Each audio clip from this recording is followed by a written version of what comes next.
او د هغه پلار بد دعا چې خپل بچی ته وکړله نو هغه بد دعا هیڅ چرې نه رد کیږي. مور پلار چاته بد دعا نه کوي، مور پلار چاته خیری نه کوي.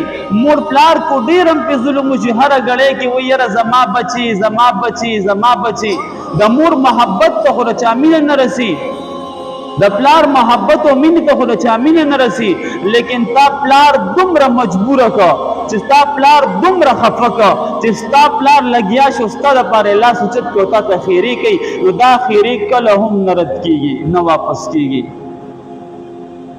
پیغمبر صلوات و سلام فرمایي رضا الرب فی رضا الوالد وسخط الرب فی سخط الوالد.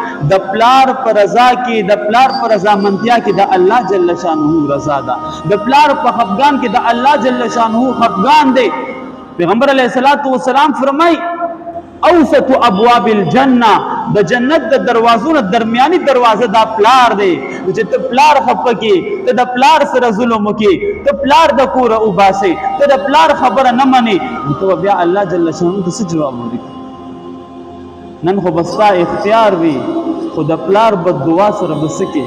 هغه پلار چې هغه سر سپین که ګیرې سپینه کړه ځواني یې زړه کړه چې زما بچی کامیاب شي، هغه نن راپاسې وي زما پلار په څه باندې پوهېږي، زما پلار ته د څه پته ده. معاشره کې محترمو د هرې رشتې خپل مقام دی. په معاشره کې په رشتو کې بیلنس راولا.